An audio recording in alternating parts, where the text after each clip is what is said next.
வணக்கம். இன்றைக்கி நம்ம படித்ததில் ரசித்ததில் என்ன கதை பார்க்க போகிறோம்?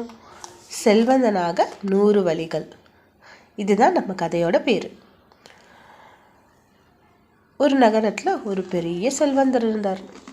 அவர் ரொம்ப நல்லவர். ஏழைகளுக்கு பணத்தை வாரி வழங்குகிற குணம் கொண்டவர்.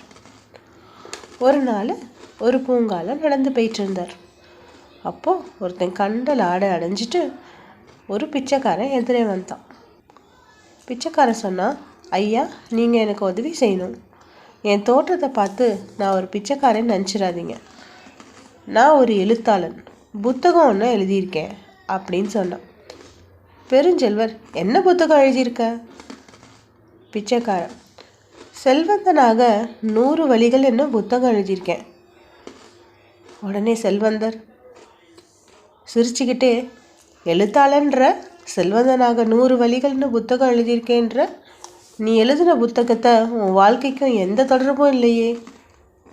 பிச்சைக்காரன், ஐயா, செல்வந்தனாக 100 வழிகளில் இதுவும் ஒரு வழி அப்படின்னு சொன்னான்.